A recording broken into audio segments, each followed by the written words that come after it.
এরপর আবার হাম ইম জবর হাম, এখানেও জজমলা হরফ ডান দিকের হরকতের সঙ্গে একবার পড়িতে হয়। যেমন আল হাম, ডাল পেশ দু, হরকত এক জবর এক জের এক পেশকে হরকত বলে। যেমন ডাল পেশ দু আলহামদু লিল্লাহি, লাম লাম জের লিল, লাম খারা জবর লা, লিল্লাহ। তাসদিদওয়ালা হরফ দুইবার পড়া যায়, প্রথমবার ডান দিকের হরকতের সঙ্গে, দ্বিতীয়বার নিজ হরকতের সঙ্গে। লিল্লাহি, আলহামদুলিল্লাহি দুটো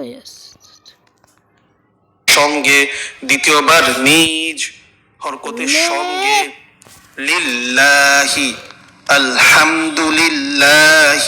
এভাবে যখন আমরা বানান করে পড়বো, আর জীবনেও আপনারা লিখে রাখেন গ্যারান্টি, এভাবে যদি বানান করে আপনি বাকি কায়দার অংশগুলো শেষ করতে পারেন, আর জীবনে আপনি নিয়ম কানুন ভুলবেন না, প্র্যাকটিস আপনার ঠোঁটে থাকবে ইনশাআল্লাহ। আসসালামু আলাইকুম ওরহমতুল্লাহি তাআলা ওয়া বারাকাতুহু। HM কোরআন একাডেমির পক্ষ থেকে আজকের 15তম ক্লাসে আপনাদের সকলকেই আন্তরিক শুভেচ্ছা ও অভিনন্দন। প্রিয় দর্শক, আমরা কিন্তু হাঁটি হাঁটি পা করে একদম কায়দার প্রায় শেষ প্রান্তে চলে এসেছি। আমাদের 20টি ক্লাসের মাঝে কিন্তু আজকে 15তম ক্লাস। আজকে যারা নতুন জয়েন করেছেন, আপনাদের কাছে অনুরোধ করব আপনারা অবশ্যই প্রথমে 14টি ক্লাস ধারাবাহিকভাবে শেষ করে আজকে 15তম ক্লাসে জয়েন করবেন, নয়তো কিন্তু আপনারা অনেক কিছুই বুঝবেন না, অনেক কিছুই মিস করবেন। তো আমরা ডাইরেক্ট চলে যাচ্ছি আজকের ক্লাসে। তো প্রিয় দর্শক, গত ক্লাসে কিন্তু আমরা মিম সাকিন সম্পর্কে শিখেছিলাম, মিম সাকিনের নিয়ম কয়টা, এটি কত প্রকার, এগুলো আমরা শিখেছিলাম। ইনশাআল্লাহ আজকে আমরা 25তম পৃষ্ঠা থেকে পড়বো ইনশাআল্লাহ। তো আপনারা একটু খেয়াল করুন, পবিত্র কোরআন শরীফে আনা এই শব্দ আছে, হামজা জবর আ, নুন আলিফ জবর না। আনা যত শব্দ আছে, এখানে যে নুন আলিফ জবর না আছে, জবরের বাম পাশে খালি আলিফ আছে, এখানে কিন্তু টান হবে না। শুধুমাত্র এই আনা শব্দের মাঝে যে মদের হরফটা আছে, জবরের বাম পাশে খালি আলিফ, এই মদের হরফটা টান হবে না। ওকে, আমরা আরো ডিটেলসে দেখবো একটু। দেখেন, শুধুমাত্র পুরা কোরআন শরীফের মাঝে 4টি শব্দ আছে, যে 4টি শব্দের মাঝে আনা হলে টান হবে, এছাড়া আর কোনো আনা শব্দে টান হবে না। সেই 4টি শব্দ হলো আনামিলা, আনামিলা, হ্যাঁ, আনামিলা মিনাল গায়জ। আমরা একটু পড়ি, আনামিলা মিনাল গায়জ। আপনাদেরকে আগে পড়াচ্ছি হচ্ছে আনা, হ্যাঁ, যে আনার মাঝে টান আছে পুরো কোরআন শরীফে 4টা, সেই অংশটুকু। নিচের অংশটুকে আমরা কোরআন শরীফ থেকে আনা শব্দ যে টান হয় না, সেটা প্র্যাকটিস করব। আগে আমরা এই আনাগুলো পড়ি। আনা মিলা মিনাল গায়জ, ওয়া আনাসিয়া সিয়া, ওয়া আনাসিয়া কাসীরা। আপনারা বলুন।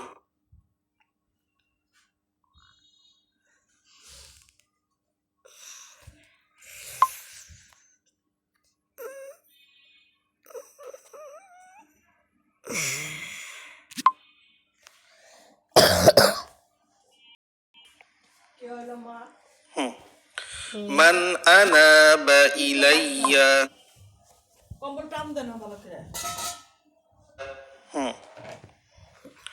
মান আনাবা ইলাইয়া ওয়া আনাবু ইলাল্লাহ। বলুন আমার সাথে সাথে,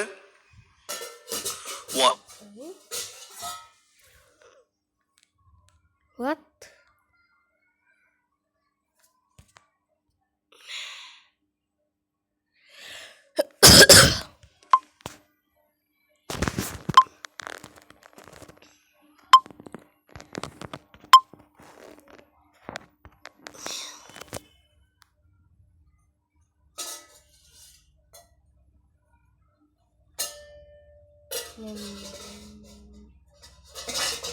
What?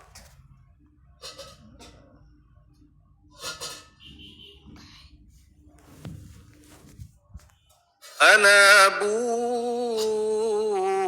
ইলাল্লাহ। এই যে 4টি শব্দ আছে পুরো কোরআন শরীফের মাঝে, কিন্তু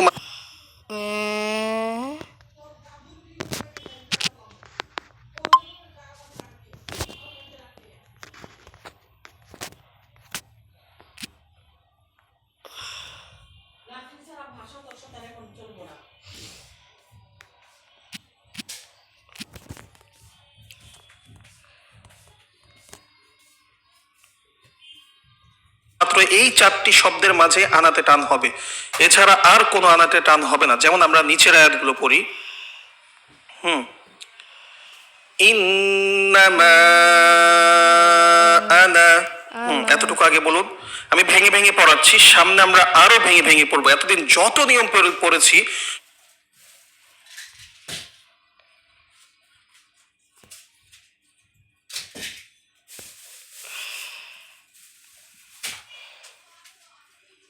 সব নিয়মগুলোকে ইজরা করে পড়বো। ইজরা মানে হচ্ছে একটা শব্দের মাঝে যতগুলো হরফে যতগুলো নিয়ম আছে সবগুলো আমরা বলে বলে প্র্যাকটিস করে করে সামনে আগাবো ইনশাল্লাহ। তার আগে আমরা এই জিনিসগুলো একটু বুঝে নিই। আজকে আমাদের ইনশাল্লাহ সব নিয়ম কানুন শেষ হতে যাবে। আগামীকাল থেকে আমরা মানে আগামী 16তম ক্লাস থেকে আমরা এগুলো সুন্দর করে শুধু ইজরা করে প্র্যাকটিস করবো ইনশাল্লাহ। ইন্নামা আনা, বলুন, আপনারা বলুন।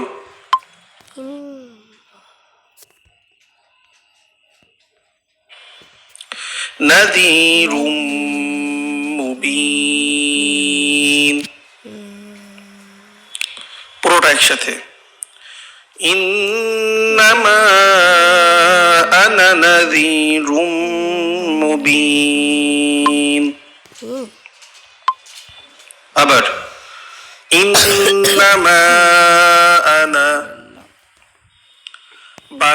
বাশারুম মিসলুকুম,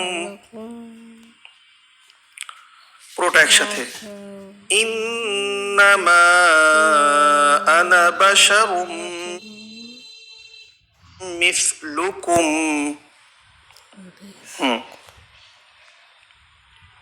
এরপর ইন্নী আনা, এই যে আনা ছিল মূলত, কিন্তু আমরা আনা বলেই থেমে গিয়েছি। হ্যাঁ, ইন্নী আনা রব্বুক।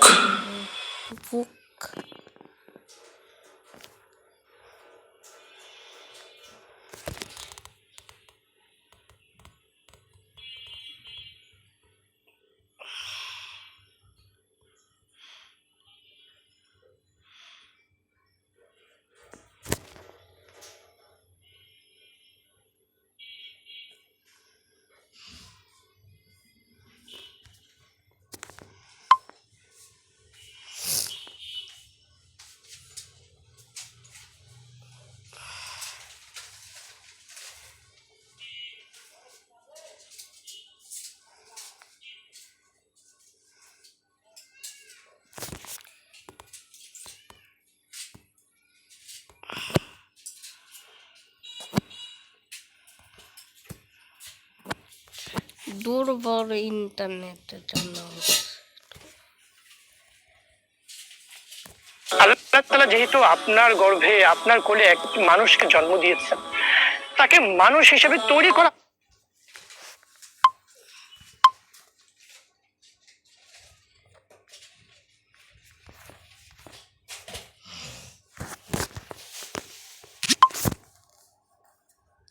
হ্যাঁ,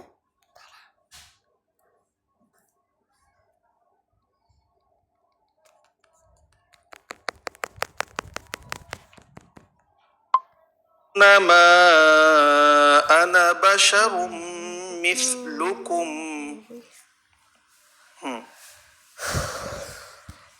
এরপর ইন্নী আনা,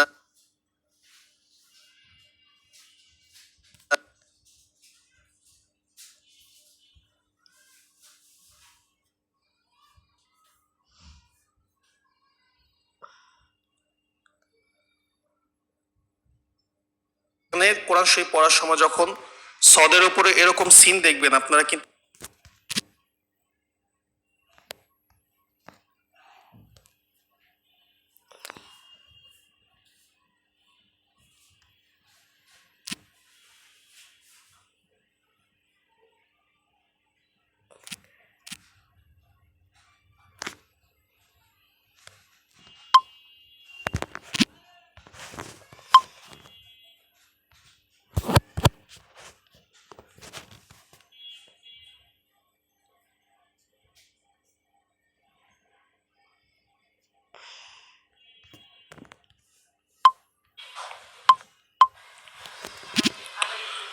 লাস্তা লাস্তা আলাইহিম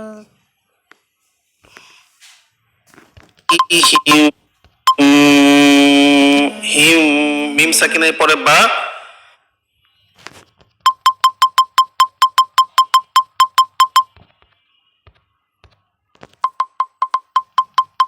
মিম সাকিনে ইকফার হরফ। লাস্তা আলাইহিম গুন্না হবে লাস্তা আলাইহিম বিমুসাইতির। বলুন লাস্তা আলাইহিম বিমুসাইতির। এরপর টিপ ইয়াবসুতুর রিজক ইয়াবসুতুর রিজক। বাস এখানে কোরআন শরীফ পড়ার সময় যখন সদের উপরে এরকম সিন দেখবেন আপনারা কিন্তু সদটাকেই ধরবেন। হ্যাঁ, এটাই এখানে আসলে বোঝানোর জন্য এই শব্দগুলো এনেছে। বাস ততাং ফিল ইলমি বাস ততাং ফিল ইলমি। মি পুরো কোরআন শরীফের মাঝে আরেকটি নিয়ম আছে, যে নিয়মের মাঝে হরকত অর্থাৎ মদের যে হরকতটা আছে র খারাজের রি উচ্চারণ হয়। এখানে পুরো কোরআন শরীফের মাঝে এই একটা শব্দ আছে যে র খারাজের রি হয় না, বরং র খারাজের রে হয়, রে একারের মতো। তাহলে আমরা এটা এভাবে পড়বো মাঝে রে হা। বলুন মাঝে রে হা।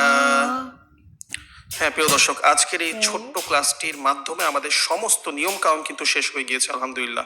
আগামী ক্লাস থেকে আমরা শুধু ইজরা করে করে অর্থাৎ প্রত্যেকটা আয়াতের মাঝে যে শব্দগুলো রয়েছে, যেমন আমি একটু এক্সাম্পল দিয়ে বুঝিয়ে দিই। হামজা লাম জবর আল, আমরা এই যে হামজার উপর জবর হরকত এক জবর এক জের এক পেশকে হরকত বলে। আবার হামজা লাম জবর আল বলেছি, লাম জজমলা হরফ ডান দিকের হরকতের উচ্চারণের সঙ্গে একবার পড়িতে হয়, যেমন লামজের লিল লাম খারা জবর লা লিল্লাহ। তাসদিদ হরফ দুইবার পড়া যায়, প্রথমবার ডান দিকের হরকতের সঙ্গে, দ্বিতীয়বার নিজ হরকতের সঙ্গে। লিল্লাহি আলহামদুলিল্লাহি, এভাবে যখন আমরা বানান করে পড়বো, আর জীবনেও আপনারা লিখে রাখেন গ্যারান্টি, এভাবে যদি বানান করে আপনি বাকি কায়দার